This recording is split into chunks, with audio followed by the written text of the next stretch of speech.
بسم اللہ الرحمن الرحیم ابو علی سینا کی کتاب الاشارات و تنبیہات اور اس کے 8واں مرحلہ اور اس کی 9ویں 10ویں 11ویں 12ویں 10ویں سے 12ویں تک جو فصول ہیں، یہ چھوٹی چھوٹی فصول ہیں اور موضوع وہی لذت اور علم، یہ عالم آخرت میں جو لذت آئے گی یا جو عذاب آئے گا، علم ہوگا، وہ کیسا ہوگا، اور اس دنیا میں بھی جو لذت اور علم ہے وہ اس کی نسبت اس آخرت کی لذت و علم سے کیسی ہے۔ تو یہ 10ویں فصل ہے، اس میں بولی سینا کیا کہہ رہے ہیں؟ الان اذا کنت فی البدن، اس وقت جب کہ تم ہو فی البدن ہے، یعنی تم سے مراد انسان کی حقیقت اس کا روح ہے، نفس۔ جب بدن کے ساتھ روح ملتی ہے تو اس کو نفس کہتے ہیں، اس لیے وہ کہہ رہا ہے کہ اذا کنت، جب تیرا نفس یعنی تو فی البدن ہے، نفس جب بدن کے ساتھ جب بھی ہوتا ہے تو کیا ہوتا ہے؟ وفی شواغل، ہی کی ضمیر جائے گی بدن کی طرف، کہ جب تیرا نفس تیرے بدن کے ساتھ ہے اور وہ اس کے شواغل میں مصروف ہے۔ شواغل یعنی مادی جو ضروریات زندگی ہیں، ان میں ان کے لوازمات میں انسان مصروف ہوتا ہے دنیاوی و اوائی کے ہی، اور اس کے جو مانعات رکاوٹیں جو اس کے ساتھ جو بھی شواغل ہیں ان کے ساتھ ہوتی ہیں، جب تک نفس اس بدن اور اس کے لوازمات اور اس کی مشغولیات کے ساتھ ہے، فلم تشتق الی کمال کا، تو پھر تو شوق نہیں رکھے گا، مشتاق ہی نہیں ہوگا الی کمال کا، تو اپنے کمال حاصل کرنے کا مشتاق نہیں ہوگا، تجھے شوق نہیں ہوگا۔ اور آپ سے عرض کیا تھا کہ شوق ہمیشہ ہوتا ہے پہلے ذوق، جس طرح ابو علیہ سینا نے پیچھے بیان کیا، یعنی تیرا رخ جب اس سے ہٹے گا مادی شواغل سے، تو پھر تو عقلی جو علوم ہیں اس کی طرف تو متوجہ ہوگا۔ حقیقی لذت اس علم سے حاصل ہوتی ہے، معقولات سے حاصل ہوتی ہے، لیکن جب تک یہ انسان بدن اور اس کے شواغل میں مصروف ہو گیا تو پھر کیا کہہ رہا ابو سینا؟ تو پھر تو مشتاق نہیں ہوگا اپنے کمال، وہ جو تیرے مناسب کمال، وہی معقولات عقلیہ، اس کے میں تو شوق نہیں رکھے گا۔ ایک بات، او لم یتعلم بحصول ضدہ ہی، اور پھر تو علم بھی محسوس نہیں کرے گا۔ یہ ایک قسم کا دنیا میں عذاب ہے۔ علم یعنی اذیت، تکلیف بھی نہیں تو محسوس کرے گا، کس چیز میں؟ بے حصول ضد ہی کی ضمیر کدھر جا رہی ہے؟ یہ جو کمال مناسب کی ضد، کمال مناسب آپ سے کہا تھا معقولات ہیں، اور اس کی ضد کیا ہے؟ جہالت، کہ تو جہالت حاصل کرنے میں تجھے درد بھی نہیں ہو رہا۔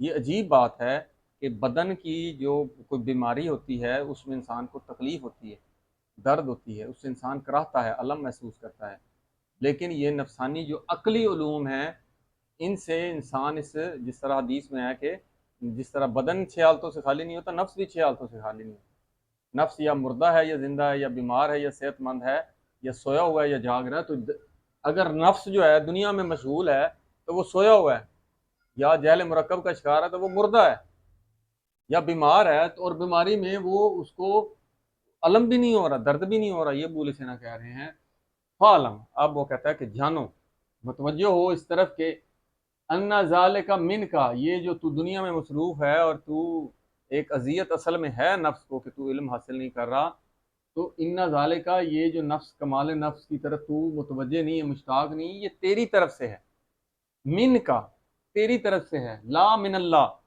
یہ اللہ تعالیٰ کی طرف سے نہیں ہے کہ اللہ نے جبر کیا اور تجھے دنیا میں بھیج دیا، تو ان مصروفیات میں مشغول ہو گیا، نہیں، یہ تیرا جیسا کہ کوئی مصیبت نہیں آتی، وہ ما اصابکم مصیبت، تو وہ تیرے ہاتھوں کی کمائی ہے۔ تو یہ جو تو دنیا میں مشغول ہے، یہ جو بیماری تیرے نفس کو آئی ہوئی ہے، یہ تیری اپنی ہے، اللہ تعالیٰ کی طرف سے نہیں۔ وفی کا، اور تجھ میں ہے کیا چیز؟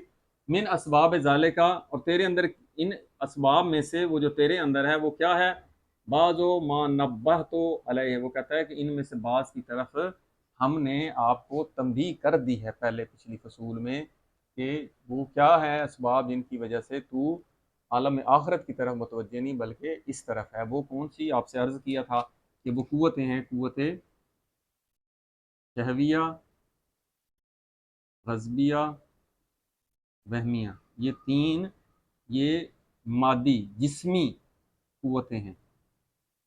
جو اس کے مقابل میں ہے جو روحانی قوت ہے، وہ کون سی ہے؟ وہ ہے قوت عقلیہ۔ تو ان کی طرف جب بھی انسان متوجہ ہوگا تو اس سے غافل ہو جائے گا، یہ ایک دوسرے سے کا غیر ہے، یہ مجرد ہے، یہ ایک مادے سے تعلق کے ساتھ یہ انسان کا جو چیزیں حاصل ہوتی ہیں، کمال حاصل ہوتا ہے۔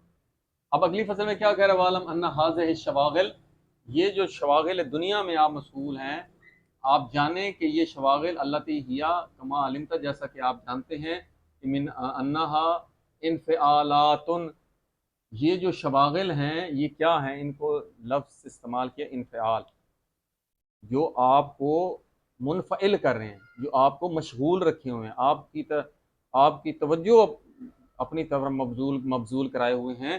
وہ یہی کہہ رہا ہے کہ یہ جو شواغل ہیں یہ انفعالات ہیں، یہ حیات ہیں، یہ شعونات ہیں، یہ جو مادی لذات ہیں، یہ سب کی سب کیا ہیں؟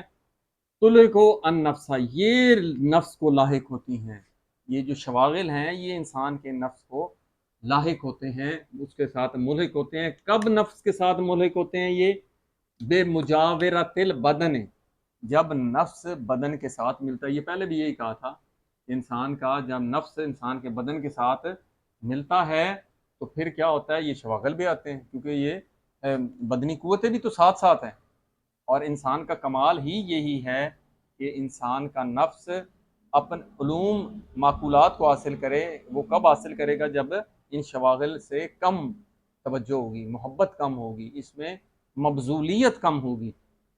تو جب بھی یہ نفس بدن کے ساتھ مجاورت ہمسائیگی ہوتا ہے، بدن کے ساتھ ایک الحاق ہوگا، تو پھر یہ انفعالات اور حیات جو شواغل ہیں یہ تو آئیں گے۔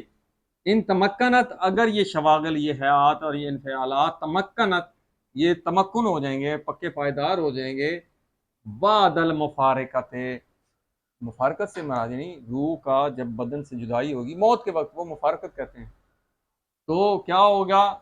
کنتا بعدہ کما کنتا قبلہ، تو پھر تو ایسے ہی ہوگا جیسے پہلے تھا، بعد میں بھی ایسے ہی ہوگا۔ مر گیا،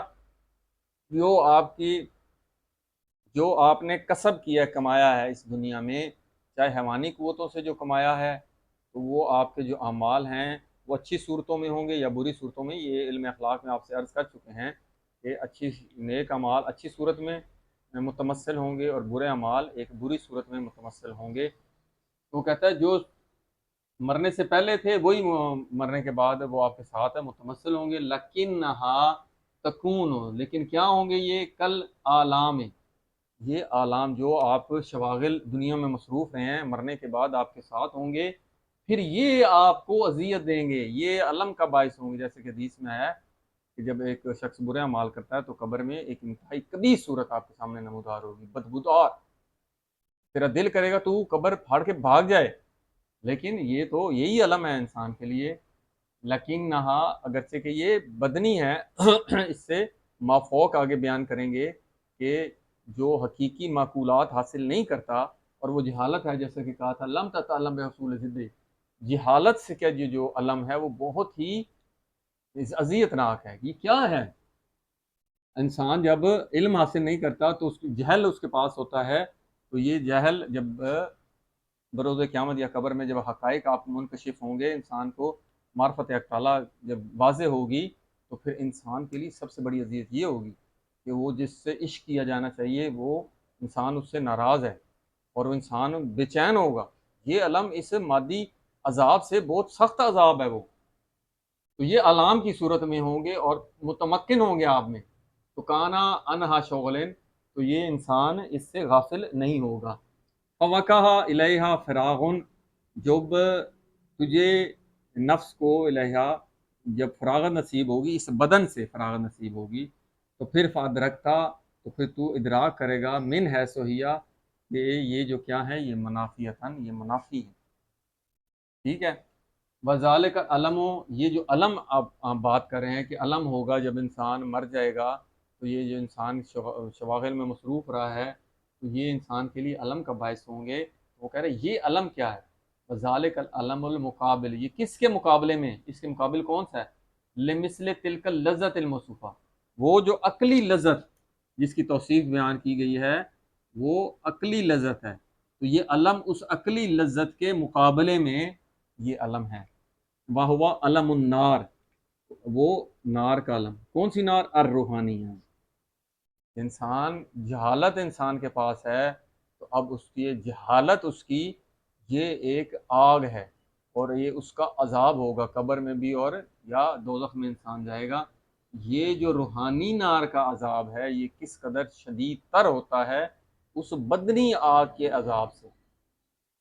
وہ اسی لیے کہہ رہا ہے وہ علم النار، اور فوق العلم النار الجسمانیہ، جسمانی نار کا جو علم اور عذاب ہے اس سے مافوق ہے، بہت اوپر ہے، بہت زیادہ ہے یہ جو روحانی نار کا عذاب۔ یہ کوئی بدن کی طرح نار نہیں ہے، یہ ایک تشبیہ دی ہے روحانی نار یا روحانی عذاب۔ ثم علم انما کانا من رذیلت النفس سے، وہ کہتا ہے کہ پھر آپ جانیں کہ وہ چیز جو نفس کی رذیلت میں سے ہے وہ کیا ہے، من جن سے نقصان الاستعداد، وہ استعداد کے ناقص ہونے کی جنس میں سے ہے۔ اب یہ آگے بیان کر رہا ہے کہ انسان جو ہے اس کو عذاب کتنے قسم کے لوگ ہیں اور ان پہ کتنے قسم کا عذاب ہوگا اور کس وجہ سے عذاب ہوگا۔ بعض لوگ وہ ہوتے ہیں جن میں استعداد ہی کم ہوتی ہے، کیونکہ قرآن میں حدیثوں میں بھی آیا ہے کہ انما یحاسب الناس علی قدر عقولہم، یا انما یداق الناس علی قدر عقولہم، اللہ تعالیٰ لوگوں سے ان کی عقلوں کے، عقل یعنی اس کو جتنی استعداد، جتنی عقل ملی ہے اتنی استعداد ہے، اسی استعداد کے مطابق حساب کتاب ہوگا۔ یہ عین عقلی عین عدل ہے۔ تو یہ جو استعداد کے نقص کی جنس میں سے ہے لکمال، اس کے کمال کے لیے، کیونکہ استعداد کیا ہے، بالقوہ انسان میں اس عالم میں آتا ہے نفس کمالات کو پائے ہوتا ہے، لیکن چونکہ بدن کے ساتھ منسلک ہوتا ہے تو بدن جوں جوں پروان چڑھتا ہے تو اس نفس نے بالفعل ہونا ہوتا ہے۔ لیکن اگر اس بدنی لوازمات جو شواغل ہیں جب اس میں بندہ مصروف ہو جاتا ہے تو پھر یہ نفس اپنا کمال حاصل نہیں کر پاتا، اگرچہ کہ استعداد بھی ہوتی ہے۔ وہ یہی کہہ رہے ہیں لے کمالن، یہ جو استعداد کا ناقص ہو رہا جانا ہے یعنی کمال کو نہیں پانا ہے۔ کون سا کمال؟ اللہ دی یرجا بعد المفارقت، جس کی مفارقت یعنی موت کے بعد جس کی امید کی جاتی ہے یا جس کی طرف رجوع کیا جاتا ہے، بس وہ کہہ رہا ہے فہوا غیر و مجبور، جب مر جائے گا اور وہ کمال ناقص رہ گیا ہے، استعداد جو ہے پوری نہیں بالفعل نہیں ہوئی، تو وہ اس کا جبران نہیں کیا جائے گا مرنے کے بعد کہ اس میں استعداد ہے اور اس نے اس کو بالفعل نہیں کیا، ایک شخص نے، میں نے نہیں کیا، تو مرنے کے بعد یہ نہیں ہے کہ مجھے بالفعلیت کے دوبارہ موقع دیا جائے گا، جس طرح مولا علی علیہ السلام نہج البلاغہ میں بار بار فرماتے ہیں کہ موت کو یاد رکھ کہ یہ موت تک ہی تیرے پاس مہلت ہے کہ تو اچھے اعمال کا ذخیرہ کر لے، زیادہ راہ مہیا کر لے آخرت کے لیے کیونکہ موت جب مر جائے گا تو اس کے بعد کسی قسم کا موقع نہیں ملے گا کہ انسان دوبارہ وہ کمال کو پا سکے۔ فاو غیر مجبور، اس کا جبران یعنی اس کو بالفعلیت نہیں کی جائے گی، اس کی تلافی نہیں کی جائے گی۔ وما کانا بے سبب ہے، اور وہ چیز جو بے سبب، کس وجہ سے ہو، بے سبب غواشی غریبہ، ان غواشی یہ جو پردے ہیں مادی پردے دنیاوی ان کے سبب سے اگر یہ ہوگا یہ جو نقص رہ جائے گا فیزولو، یہ زائل ہوگا، ولا یدومو بہا التعذیبو، اور پھر دوام نہیں ہوگا اس کی وجہ سے عذاب دائمی نہیں ہوگا۔ اب یہاں پر کیا کہنا چاہ رہے ہیں؟ یہ کہنا چاہ رہے ہیں کہ کہ انسان کی یا قسم بنے گی کہ اس میں استعداد نہیں ہے، اور دوسری قسم کے وہ لوگ ہیں جس میں استعداد پائی جاتی ہے۔ آپ کہہ رہے ہیں کس میں استعداد نہیں پائی جاتی؟ جو بچہ فوت ہو جاتا ہے یا جو دیوانہ ہوتا ہے یا بلہا کا لفظ استعمال کیا ہے، بلہا وہ ہوتا ہے جس میں اتنی عقل نہیں ہوتی، سادہ آدمی ہوتا ہے بیچارہ، ظاہر ہے عقل اتنی ہے، علم بھی نہیں حاصل کر سکتا، اتنا اس میں ذوق اور شوق بھی نہیں ہوتا، تو اس میں استعداد ہی نہیں پائی جا رہی، یہ پہلی قسم ہے۔ دوسری قسم وہ ہے جس میں استعداد پائی جاتی ہے کہ وہ اپنی اس کمال کو بالفعل کرے، جو اس میں قوت اور استعداد پائی جا رہی ہے۔ اب یہ جو دوسری استعداد پائی جا رہی ہے وہ کہہ رہے ہیں اب اس لحاظ سے کہ اس میں دو گروہ بنیں گے، یا تو اس میں شوق ہے یا اس میں شوق نہیں ہوگا۔ کس لحاظ سے؟ آپ کی قوت علمی یا قوت فعلیہ، کے لحاظ سے۔ یہ ہم علم اخلاق میں پڑھ چکے ہیں، قوت عملی اور قوت علمی، تو یہ حکمت نظری اور حکمت عملی بھی اس کو کہتے ہیں، یا قوت نظری کہہ رہے ہیں علمی کے لحاظ سے۔ وہ کہتے ہیں اس لحاظ سے ان کی 6 اقسام بنیں گی۔ تو پہلی قسم وہ جو بلہا کی قسم ہے، یہ سادے آدمی کی قسم ہے، یہ تو بالکل کہ ان کو عذاب نہیں کیا جائے گا، کیونکہ عقل ناقص ہے، اس وجہ سے وہ کمال حاصل نہیں کر پائے، اور ان کو کچھ ناقص چیزیں، ان کے رذائل وغیرہ بھی ان میں آ گئے ہیں، تو ان کو عذاب نہیں کیا جائے گا، یہ ابو علی سینا کہہ رہے ہیں۔ اور اس کے مقابلے میں کون سے ہیں؟ دوسرا گروپ ہے جن میں قوت نظریہ، حالانکہ اس کو عقل دیا گیا تھا، قوت نظریہ تھی اس کے پاس، اور پھر رذائل اس میں راسخ ہو گئے، انہوں نے رذائل کو ملکہ اپنا بنا لی، ساری زندگی اس میں مشغول رہے ہیں، تو وہ راسخ ہو جاتے ہیں رذائل۔ جب راسخ ہو جاتے ہیں تو جب مفارقت کے وقت، موت کے بعد، وہ تو راسخ ہیں، تو وہ راسخ ایک صورت اختیار کریں گے عذاب والی، تو ایسے لوگوں کو دائمی عذاب ہوگا۔ کیوں؟ کیونکہ انہوں نے علم کو حاصل نہیں کیا، انہوں نے جو عقیدہ تھا وہ درست نہیں اپنایا۔ جیسے قرآن بہت زیادہ آیات ہیں، ان سے پوچھا جائے گا، وہ کہیں گے ہم نے ان علماء نے کیا، تو اللہ تعالیٰ کہے گا تمہیں عقل نہیں دی تھی کہ تم پرکھ لیتے حق کیا ہے اور باطل کیا ہے۔ تو ان کے لوگوں کے لیے ایک دائمی عذاب ہے، اور ان کس وجہ سے؟ کہ انہوں نے علم کو نہیں اپنایا بلکہ اس کی ضد کو اپنایا، یہ ضد کمال، اور وہ جہل مرکب کا شکار ہوئے، کیونکہ عقل تھی اور وہ نہیں جانتے تھے، یا باطل عقیدہ اپنایا تھا، پھر اس پہ اڑ گئے تھے کہ یہ صحیح ہے، تو ایسے لوگوں کو دائمی عذاب ہوگا۔ یہ 2 ہوگی قسم۔ وہ کہتا ہے باقی جو اقسام ہیں کہ جن میں یہ قوت فعلیہ یا نظریہ پائی جاتی تھی، لیکن ان میں وہ راسخ نہیں ہوئے عقائد، کیونکہ راسخ نہیں ہوئے، راسخ ہوں گے تو وہ علم کا باعث بنیں گے، تو ان کا عذاب دوام نہیں ہوگا بلکہ شدت و ذوف کے اعتبار سے کم یا زیادہ ہوگا۔ ٹھیک ہے، تو یہ ابو علی سینا نے ان 3 فصول میں ایک اختصار کے ساتھ اس کی وضاحت کی ہے۔ اس کی مزید وضاحت کہ یہ جو عذاب آئے گا، یہ عذاب، یہ دیکھیں، قوت نظری اور قوت عملی کی وجہ سے، اور پھر اس میں نظری عقیدہ ہے، اور یہ فعلیت ہے، یعنی علم اخلاق، ایسے اخلاق سے وہ دوچار ہوئے ہیں، اگرچہ کہ اگر قوت نظری بھی مضبوط تھی، یعنی اس علم نہیں حاصل کیا، کمال حاصل نہیں کیا، اور فعلی بھی انہوں نے کیا، ان کے لیے دائمی عذاب ہے۔ باقی لوگ جو ہیں کہ وہ قوت علمیہ نظریہ جو ہے، جہل مرکب کا شکار نہیں تھے بلکہ جہل بسیط کا شکار تھے، علم نہیں حاصل کیا، ان شماغل میں مصروف رہے، لیکن قوت فعلیہ میں پھر اقسام ہوں گی، اگر اچھے اخلاق کیے ہیں یا نہیں کیے، اچھے کیے ہیں تو اتنا حساب کتاب اس لحاظ سے ان کو کم یا زیادہ عذاب ہوگا۔ والحمد للہ رب